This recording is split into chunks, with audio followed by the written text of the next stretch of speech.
Yo extraje, no sé si la producción ya los tiene listo, quería mostrar unos titulares porque estuve ahondando un poco en la cuestión para ver qué era lo que sucedía en Bahía Blanca y también algunas repercusiones que ha tenido fuera de la ciudad la cuestión del temporal y lo que pasaba sobre todo en algunos lugares. Por ejemplo, Infocielo, que es un medio de La Plata, titulaba: inquilinos en Bahía Blanca tras la inundación les exigen pagar para irse de una casa inhabitable, mientras familias damnificadas intentan salir adelante. Algunas inmobiliarias exigen que los inquilinos paguen para irse de casas destruidas. Y después tenemos de La Brújula, otro de los titulares, que también hablaba de inquilinos que se inundaron. Si la propiedad no está en condiciones, hay que rehacer el contrato. Eso lo había dicho meses atrás el presidente de la Cámara Inmobiliaria, que se refería a los contratos vigentes. El locador no tiene la culpa, decía, tampoco el locatario.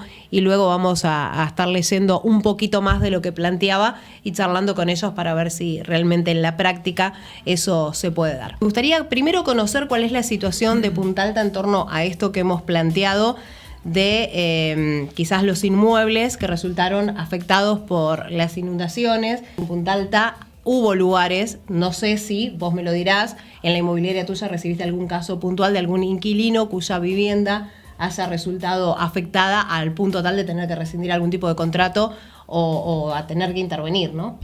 Respecto a eso. Pasó con uno de los inquilinos que sí, tuvo que rescindir contrato porque la casa realmente quedó inhabitable por la cantidad de agua que había entrado. ¿En qué zona? Villa Laura. Es zona de calle de tierra. En general, zona baja. Zona baja. En general, Punta Alta drenó rápido. Nosotros, la oficina, de hecho, también se nos inundó. Pero en el lapso de 2 o 3 horas ya había drenado. 2 o 3 horas después de que paró la tormenta, ¿no?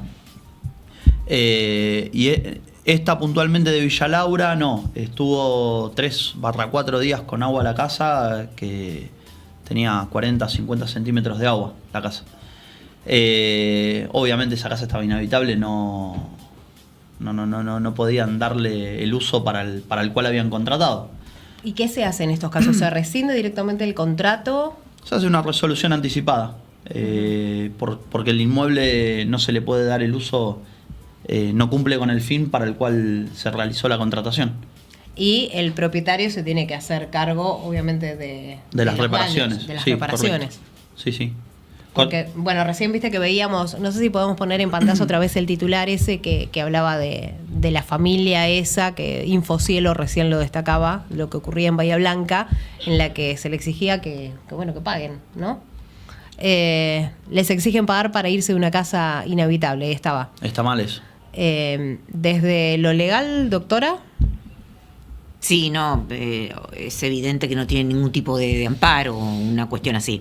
Yo creo que también hay, digamos, esto de leer los titulares así que tiran sin ningún tipo de especificación, digamos, cuando la gente los lee, ¿no? Sí. Dan por ahí una idea que realmente no es. Evidentemente no voy a hablar de inmobiliarias, hablo de propietarios. Lo cierto es que, a ver, creo que se distinguieron, en Bahía Blanca la situación fue mucho peor que en Punta Alta. Acá se estima que un 70% de las viviendas fueron afectadas, ¿sí?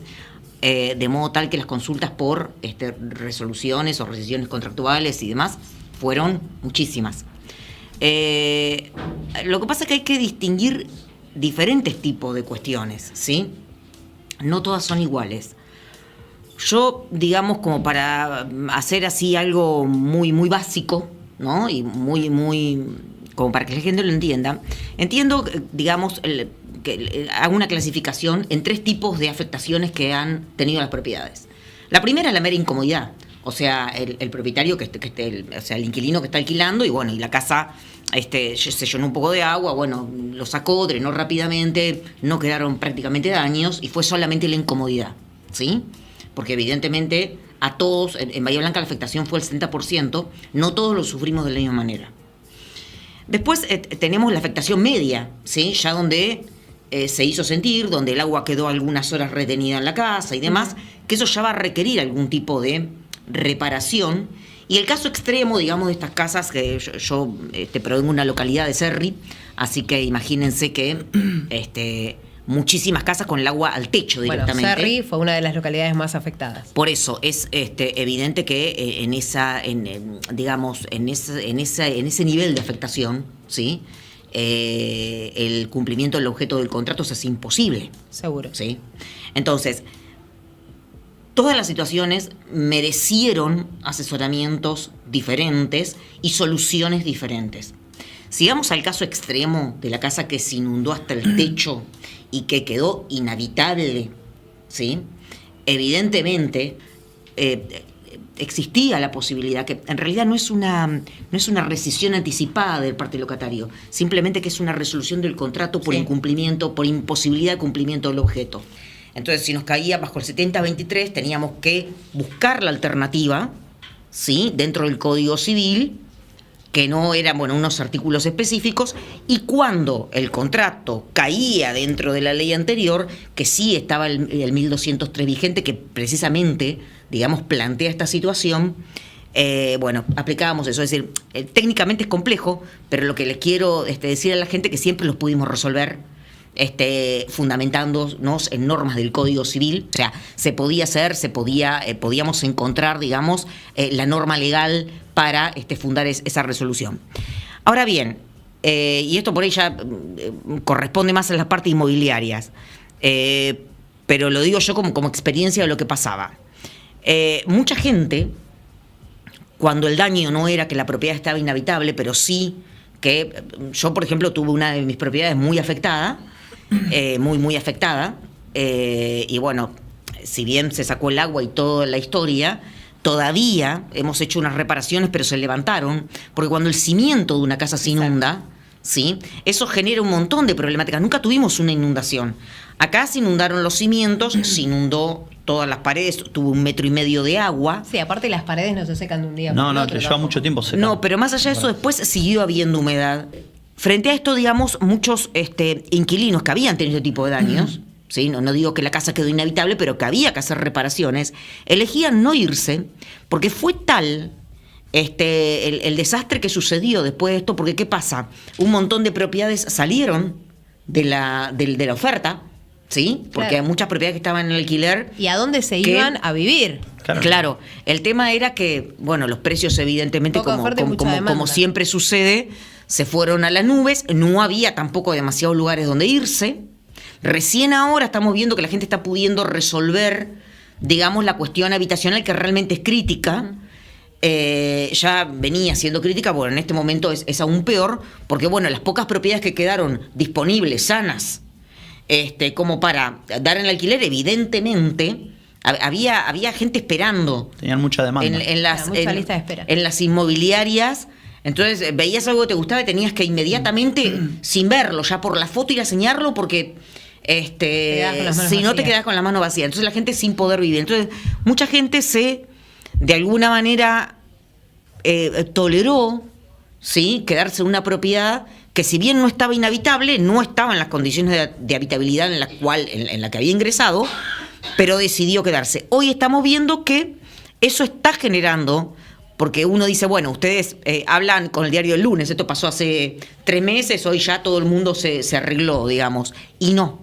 Yo digo que no, porque hoy estamos teniendo otra problemática, y es que eso quedó todo inundado, se inundaron los cimientos, hay un moho, hay toda una cuestión. Claro, que ¿y quién compartió. repara o quién arregla eso? ¿El inquilino o el propietario? No. El propietario, evidentemente, es el que le corresponde la reparaciones de esta índole. Ahora bien, lo que yo digo es lo siguiente. Son cuestiones más bien relativas a la seguridad, ¿no? Higiene, Sí. digamos. Al día de la fecha estamos asistiendo, digamos, hay un montón de gente con problemas bronquiales y demás. De hecho, conozco yo a nivel personal gente cuyas casas se inundó, los cimientos se inundó. Eso genera un moho, por más de que las paredes se arreglen y se pinten.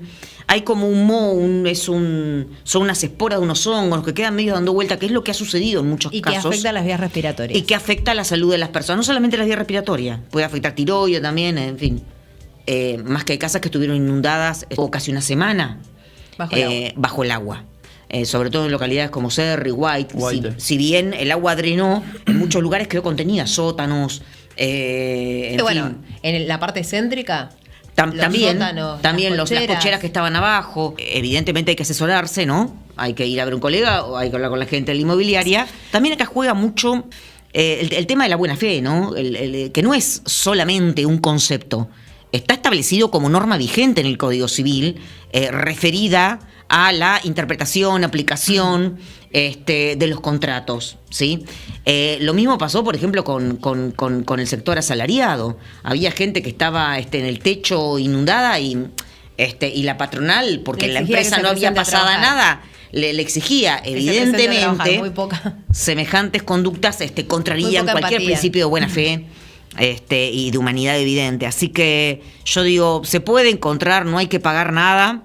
Hay que ver los casos, hay que ver las situaciones. Tenemos un contrato, por ejemplo, puede ser post 7023, post DNU 7023, y en algún lugar se escribió que en el caso de inundación, si te vas, pagás una multa, o en el caso de un hecho fortuito y demás, si se escribió puntualmente, que hoy se puede escribir eso en un contrato de alquiler, siempre pudo, pero ahora con mayor razón, bueno, evidentemente habrá que estar los términos del contrato. Pero no creo, digamos, que nadie haya previsto una situación por el estilo en una cláusula contractual. No es zona verde inundación. 70-23. En el caso nuestro, tuvimos un caso donde la inquilina no podía pagar el alquiler porque su negocio había sido inundado y la propietaria en ese caso nos dijo que no pagara que durante ese mes no pague, y lo charlamos para el mes siguiente, entonces como que hubo buena voluntad. Después, con la mayoría, no, yo por lo menos no hemos tenido grandes problemas. Lo que había dicho el presidente de la Cámara Inmobiliaria de Bahía Blanca, Javier Piñero, como para darle un marco también a lo que estamos diciendo, que para darle continuidad al convenio las partes deberán llegar a un nuevo acuerdo, o sea, hacer un contrato nuevo, dijo él. Explicó cómo debería definirse el acuerdo, si hay una inmobiliaria como intermediario o el convenio es entre el inquilino y el propietario, el panorama es similar. El que está dentro de la propiedad conoce las consecuencias y es quien tiene que informar al propietario lo que sucedió.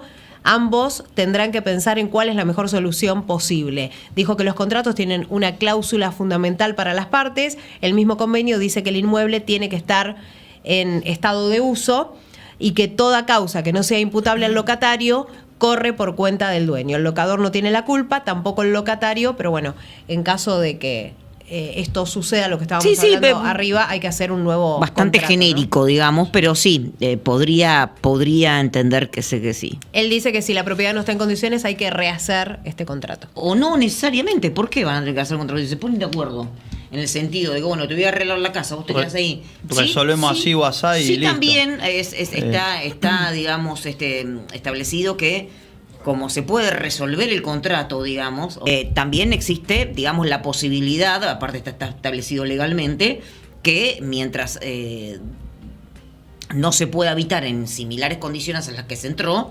este inquilino retiene el precio del alquiler. No escuché de muchas denuncias en general, a ver, de estos sucesos. Sí hubo problemas de inquilinos a los cuales no podían rescindir el contrato, o el propietario les exigía el pago, y muchos propietarios se fundaban queriendo cobrar el alquiler, diciendo, viste, que ellos también les había sucedido lo mismo.